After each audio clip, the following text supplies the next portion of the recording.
You're in a wheelchair, and it's embarrassing, so please don't come to the wedding. What? I mean, if my fiancé finds out I have a disabled family member, it would be so humiliating, don't you think? The words from my sister-in-law, dressed in a wedding gown, left me dumbfounded as I sat in my wheelchair. The reason I began using a wheelchair was due to an accident at a ski resort during college with some friends. That's how I met my husband, George, during rehabilitation. When I learned I would never walk again, I was devastated, and living with the limitations was tough. But during my treatments, I met George, who was a caregiver, and we got married. His sister, Coco, and their mother, Kelly, warmly welcomed me, and I thought I could finally be happy. Do you know how exhausting it was to pretend to be nice to someone like you? Why would you say that? You were so happy for us before. Well, if people found out I was against the marriage because of your disability, that would be bad for my image, wouldn't it? I was still looking for a husband back then. But you defended me against your mother when she opposed our marriage. I told Mom later. I said, you should have handled it better. You need to think about appearances. That's terrible. So all the kindness you showed before was a lie? Coco's sudden change in behavior and her outrageous comments shocked me deeply. Called into the bride's waiting room, I was alone with Coco. Her brother George, my husband, had stepped out, and no staff were around at that moment. Being in a wheelchair, I couldn't just leave the room. I could only look up at Coco, who stood before me, hands on her hips, grinning smugly. Oh, and there's Bill. He's my fiancé. Surely you haven't forgotten him, right? His family is here too, and I can't let them find out there's a disabled person in the family. His relatives are elites, and I come from a respectable family myself. Imagine if they thought there was something wrong with me, too. My condition is from an accident, and we're not even related by blood. That doesn't matter. People don't know that, do they? Honestly, you're so thoughtless. But you were the one who sent me an invitation. Oh, that? I thought this was a good opportunity to teach you some reality. I stared blankly at her, unable to grasp what she was saying. She smirked, grabbed the hem of her wedding dress, and waved it in front of me. This dress? It's from a world-famous designer. It was so hard to get a reservation.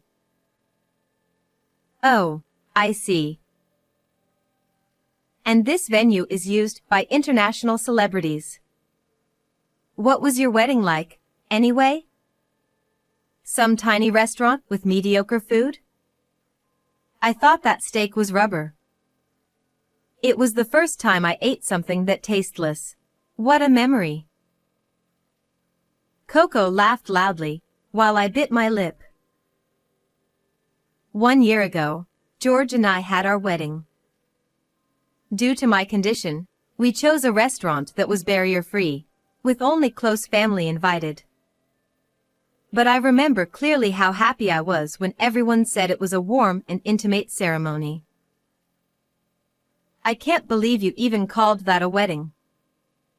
Mom was embarrassed by it too. Back then, both Coco and Kelly had told me it was lovely.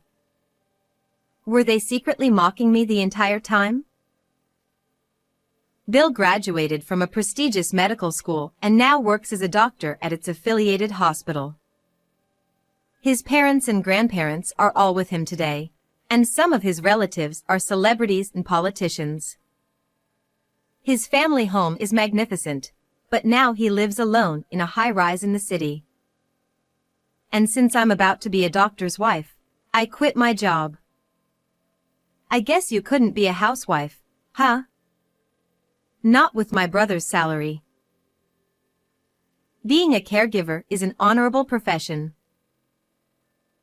Honorable, but without money, it doesn't mean much. You have to work too, right? With that body. I work because I enjoy it. And yet you only got the job because of the disability quota. Don't act so proud. They only hired you out of pity. That's not true. Well, someone like you could never be a full-time housewife anyway. But I do think you and my loser brother are perfect for each other.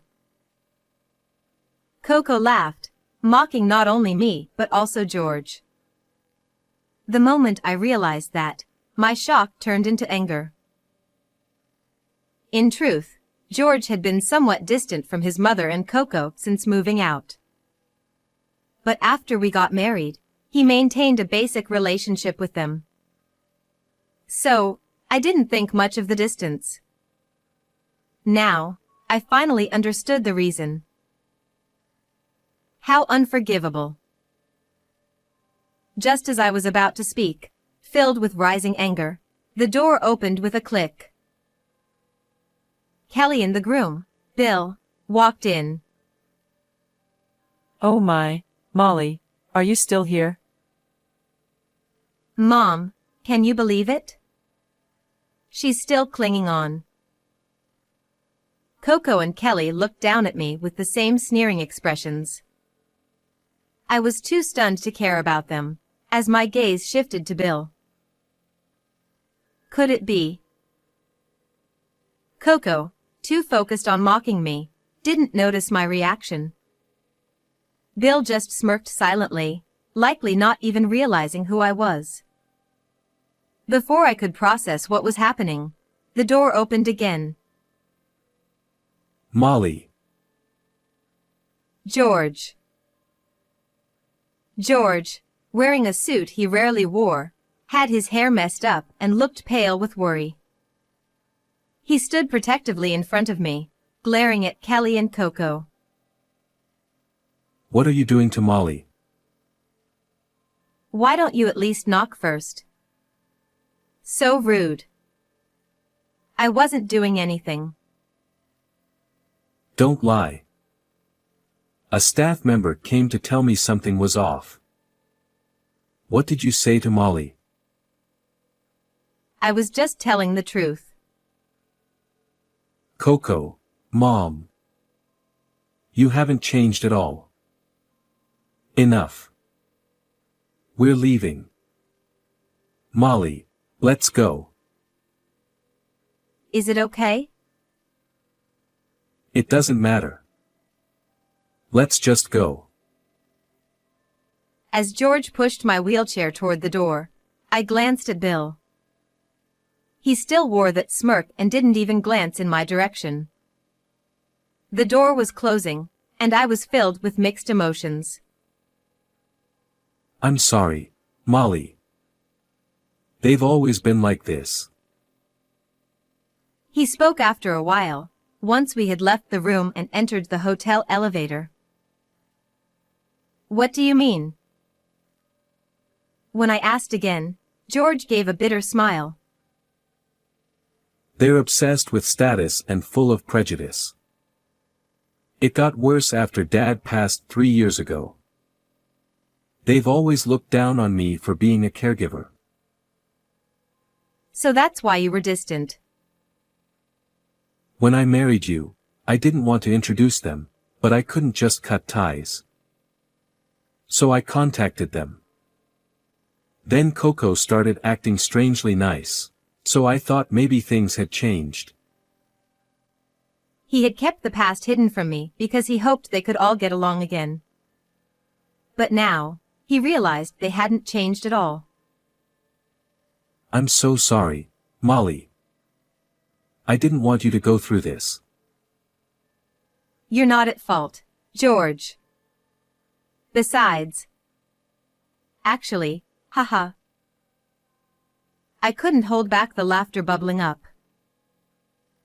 What's so funny? I know it's rude to say, but Coco and your mom really don't know how to judge people, do they? Huh? What do you mean? I have a feeling they're in for a world of trouble soon, haha. Once I started laughing, I couldn't stop. I must have seemed a little off at that moment, but when I saw Bill's face, I had a gut feeling about the misfortune that would soon befall them. Even after we exited the elevator on the first floor, I continued to laugh, leaving George more puzzled than ever. And as it turned out, my intuition was correct. About a month later. Hey, let me in. Please, hide me. It was a sunny Sunday afternoon, just after we had finished lunch, when the doorbell started ringing incessantly. Startled, I went to answer it, and there she was, Coco, drenched in sweat and gasping for breath. What's this all of a sudden? We said we wouldn't meet again. Go home. That doesn't matter now. Can't you see? I'm injured. Coco pushed her arm forward, showing a small cut. It's just a scratch, right? It's not even bleeding. An injury is an injury. George, why don't you just let her in? If she keeps making a scene at the door, the neighbors will complain. Fine, but only to the entrance. She's not coming inside. Despite George's words, Coco barged her way into the living room. George was about to yell, but I signaled for him to stop. I faced Coco instead. It's a nightmare. Bill is the worst man ever. Before we could even ask, Coco launched into her story like a machine gun. According to her, ever since their marriage, Bill hadn't gone to work and had been lazing around at Coco's mother's house. When I asked him why, he just said being a doctor is exhausting or that he rented his apartment out to a friend. He wouldn't give me a straight answer. So when I pushed him for more, he did this. Look. She thrust her arm out again, showing the scratch. Apparently, Bill had pushed her, causing her to fall and get hurt. He shoved me. That's how I got this injury. I had no idea he was such a horrible man. I was tricked. Poor me. I'll ask, but what about Mom? She's at home, of course. You left her in the house with that man. I knew you were terrible, but this is a new low. No. I left to get help. Sure. Just like Molly said.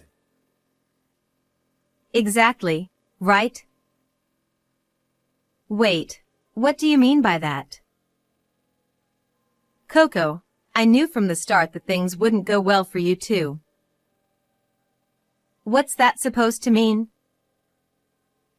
It was obvious to me from the moment I saw him that Bill wasn't really a doctor. What? Coco's voice grew sharp in disbelief. What are you talking about? Explain. Facing her outburst, I sighed. I didn't owe her an explanation, but it was clear that this conversation wasn't going anywhere unless I gave her the truth. I started speaking, trying to keep my emotions in check. Bill Jonas, 26 years old. He dropped out of college and worked as a host for a while but quit in less than 6 months. After that, he bounced between different women, living off of them. Of course, his doctor story is a complete lie. He never graduated from medical school or even finished university. And that whole apartment in the tower? That's a lie too. His family's wealth? Well, that's the only part that's somewhat true. But him being a doctor or politician? All lies. What? How do you know all that? I just knew. Didn't you find anything suspicious? At the very least, if you were dating, you would have noticed things like the apartment. But he showed me pictures. Look, here.